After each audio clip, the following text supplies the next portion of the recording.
बिस्मिल्लाहिर्रहमानिर्रहीम इय्याका नअबुदु व इय्याका नस्तईन। मेरे पाकिस्तानियों, आजकल एक अंग्रेज़ी में रेन ऑफ टेरर कहते हैं, खौफ फैलाया जा रहा है। एक खौफ की फ़िज़ा बनाई गई है कि जो भी कोई तहरीक इंसाफ से कुछ भी उसका कनेक्शन हो, रिश्तेदार हो, पॉलिटिक्स से कोई कनेक्शन ना हो, रिश्तेदार भी किसी तहरीक इंसाफ वाले का हो, कोई बिजनेस पार्टनर हो, यानी कोई भी किसी की कनेक्शन तहरीक इंसाफ के साथ हो, उसके ऊपर तशद्दुद, उनके ऊपर जुल्म, उनकी बिजनेसेस बंद, उनके घरों के ऊपर छापा। यानी ऐसी मैंने तो अपनी ज़िंदगी में इस तरह के कभी हालात नहीं देखे। हम सिर्फ पढ़ते होते थे, फिल्मों में देखते थे कि जो हिटलर का जर्मनी था, जिसको नाज़ी जर्मनी कहते हैं, उधर हम इस तरह की चीज़ें सुनते थे कि रात के छापे पड़ रहे हैं, रात को घुस गए हैं हथियार पकड़े हुए लोग निहत्थे शहरियों के पास और उनको घर तोड़ दिया, उनको पकड़ के ले गए।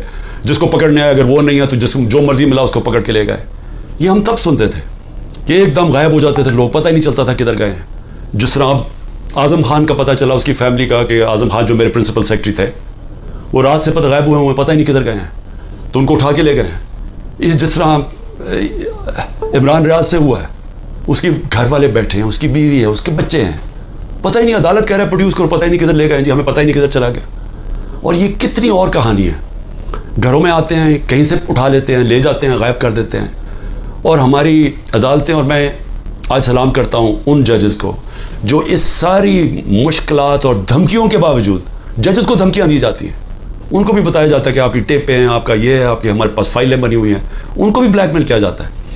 तो उसके बावजूद कई ऐसे जजेस खड़े हैं कि इसके बावजूद वो पूरा इंसाफ देने की और अपने शहरियों को प्रोटेक्शन देने की, उनकी हिफाजत करने की कोशिश करते हैं।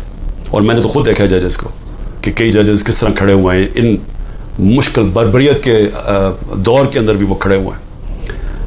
लेकिन जो मुझे अफसोस है वो ये कि कभी भी हमारे मुल्क में चादर और चार दीवारी की इस तरह बेहुरमती नहीं हुई जो आज हो रही है। और मुझे ऐसे लगता है कि प्लान किया हुआ है कि आदमी सोचता है कि ठीक है, जो मर्जी करना करें, मुझे करें। लेकिन जब घर की औरतों पे पहुंचते हैं तो ये बड़ा मुश्किल होता है हमारे माशरे में कि कोई भी आदमी फिर उससे मुतासर ना हो।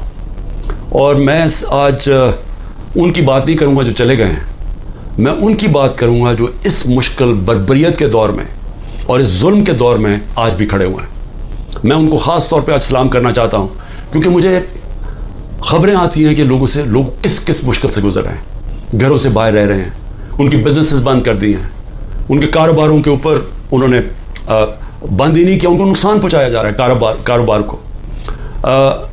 उनके जो उनका रोज़ी कमाने के तरीके हैं, उनके ऊपर अटैक किया इन्होंने। उनको पूरी कोशिश किया इन्होंने कि किसी तरह वो जादू के लफ्ज़ कह दे कि मैं तहरीक इंसाफ छोड़ रहा हूँ। तो हर किस्म का प्रेशर डाला हुआ है। तो मैं उनको आज सलाम करना चाहता हूँ जिनके घर तोड़े हैं इन्होंने, और उसके बावजूद वो भी आज खड़े हैं, और जिन्होंने अपने बीवी बच्चे छुपा दिए हैं कहीं, क्योंकि ये औरतों पे पहुंच जाते हैं। और मैं कभी नहीं सोचता था कि मेरे मुल्क में ये वो दौर आएगा कि औरतों को इस्तेमाल किया जा रहा है सिर्फ एक चीज़ कि किसी ना किसी तरह इमरान खान का साथ छोड़ो। यानी ऐसी कभी मैंने नहीं सोचा था कि किसी मुल्क में भी ऐसे होगा कि सिर्फ उसको एक आदमी को शिकस्त देने के लिए, या एक आदमी को क्योंकि हमने कांटा लगा दिया एक आदमी पे, वो ना वापस आ जाए, उसके लिए हर किस्म का हरबा जिसमें औरतों को इस्तेमाल किया जा रहा है, बच्चों को इस्तेमाल किया जा रहा है। आमिर मुगल हमारे इस्लामाबाद के वो एक कारकुन थे। अब मैं ये आपको इसलिए बता रहा हूँ कि ये कहा है ना कि जी 9 मई को जो हुआ तो उसकी वजह से सज़ा मिल रही है। नहीं, 9 मई से पहले सज़ा मिल रही थी। 9 मई को तो एक बहाना मारा गया। और मैं फिर से आज कहता हूँ कि जिस वक्त इंडिपेंडेंट इन्वेस्टिगेशन हुई, और इसके ऊपर इंडिपेंडेंट इन्वेस्टिगेशन होनी चाहिए, क्योंकि किसी को हक नहीं पहुंचता जज, जूरी और एग्जीक्यूशनर बनने का। आपका एक मौक़िफ़ है, हमारा एक मौक़िफ़ है। हमारा मौक़िफ़ है कि ये पूरा सेटअप था, ये पूरी तैयारी थी, पहले से सब कुछ प्री प्लान हुआ था।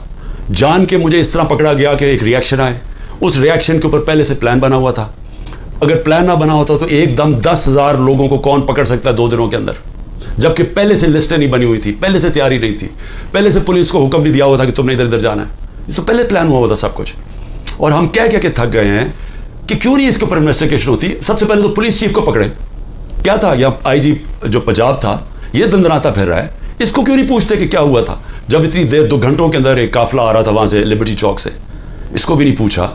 اور وہ جو CCTV کیمرہ جو 100% لگے ہوئے ہوں گے وہاں کور کمانڈر کے گھر میں، وہ کدھر گئے؟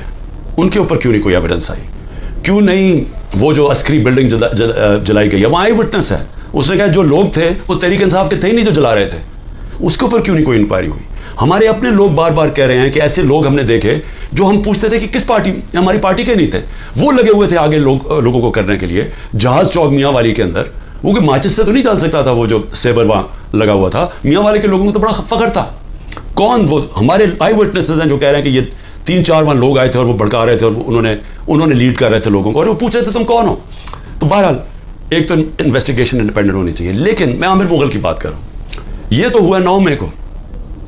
8 مارچ کو اس کے گھر جاتے ہیں، عامر مغل گھر نہیں ہوتا. اس کے 5 بچے ہوتے ہیں، ایک بڑا ہوتا ہے، باقی سارے 16 سال سے چھوٹے 10 سال تک. 5 کو اٹھا کے لے کے جاتے ہیں. 5 بچوں کو اٹھا کے لے کے جاتے ہیں، اس کی بیوی سے بدتمیزی کرتے ہیں، اور پھر عدالت میں وہ جاتا ہے اور عدالت میں وہ بچے پھر چھڑواتا ہے 2 دن کے بعد. تو یہ تو بھی 9 میں نہیں ہوا تھا، تو یہ کیوں ان کو اٹھا لیا؟ اور جو میرے پر 140 FIR کٹ چکی تھی 9 مئی سے پہلے، تو وہ کس وجہ سے کٹی تھی؟ تو یہ جو بنایا جا رہا ہے نا کہ جی 9 مئی کے بعد ہی ہوا ہے، 9 مئی سے پہلے سے پلان تھا. یہ پلان بہت پہلے کا بن چکا تھا کہ عمران خان کے اوپر کاٹا ڈال رہے ہیں، تحریک انصاف نے اب واپس نہیں آنا، اگر واپس آئے گی تو مائنس عمران خان آئے گی. یہ پلان پہلے کا بنا ہوا تھا. مذاکرات میں نے شروع سے ہی کہا تھا ہم تیار بیٹھے ہیں. جنرل باجوہ سے میں نے 2 دفعہ مذاکرات کیے، ٹیم بنائی ہوئی تھی جو ان سے مذاکرات کرتی تھی، صرف یہ کہنے کے لیے کہ یہ ہو ہی نہیں سکتا کہ اب ملک کی سب سے بڑی جماعت کو اگر آپ اس کے اوپر کاٹا ڈالتے ہیں تو پھر جمہوریت پہ کاٹا ڈال دیتے ہیں. یہ تو کہیں ہوتا ہی نہیں ہے. تو اس لیے مذاکرات کرتے تھے کہ ہمیں بتائیں کہ آپ کا کیا روڈ میپ ہے. جب یہ جنرل باجوہ گیا اس کے بعد پھر مذاکرات کی پوری کوشش کی، ہمیشہ ہم پیغام پہنچائے، کوئی جواب نہیں آیا، کیونکہ وہاں وہی پالیسی چل رہی تھی، وہی کاٹا ڈالا ہوا تھا. جب کاٹا ڈالا ہوا تو بات کیوں کریں گے؟ کوئی بات میں آج بھی کرنے کے لیے تیار ہوں، اور اس لیے کہ یہ عمران خان کی اب بات نہیں ہے، یہ پاکستان کی بات ہے. ہمارا ملک جس طرف جا رہا ہے، اس ملک میں کوئی امید نہیں رہ جائے گی لوگوں کی. 10 لاکھ پاکستانی پروفیشنلز ملک چھوڑ کے چلے گئے ہیں. پاکستان کے ڈالرز ملک سے باہر انویسٹ ہو رہے ہیں. لوگوں کو پاکستان کے اوپر اعتماد ختم ہوتا جا رہا ہے، امید جا رہی ہے. اور اگر اسی طرح چلتا رہے تو آگے کوئی بھی ہوپ نہیں ہے. تو کوئی تو پلان ہوگا نا. چل مان لیا عمران خان نہیں ہے، PTI ختم کر دی. جس طرح ابھی یہ کراچی کے اندر لوکل گورنمنٹ کا الیکشن کروایا ہے، اب اگر اس کو الیکشن کہتے ہیں تو اس طرح تو سارے ڈکٹیٹرشپس کے اندر ایسے الیکشنز ہوتے رہے جن کی کوئی اہمیت نہیں ہوتی، کوئی مانتا ہی نہیں ہے ان کو. تو یہ الیکشن کہ تحریک انصاف اور جماعت اسلامی کے ووٹ دیکھیں کتنی، 8 سے 9 لاکھ، پیپلز پارٹی کے 3 لاکھ ووٹ، اتنا بڑا فرق، اور وہ جیت جاتی ہے پیپلز پارٹی.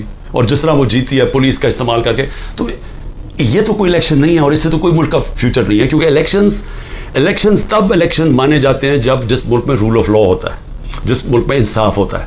تاکہ جب انصاف ہوتا ہے وہ پھر صاف اور شفاف الیکشن کرواتا ہے. اس ملک میں عدلیہ ان کے حقوق کی حفاظت کرتی ہے، وہ پھر ملک آزاد ہو جاتا ہے. جمہوریت کا صرف مقصد ہی ایک ہوتا ہے، آزادی دینا. جمہوریت کے اندر اگر لوگ آزاد نہیں ہیں وہ جمہوریت نہیں ہے.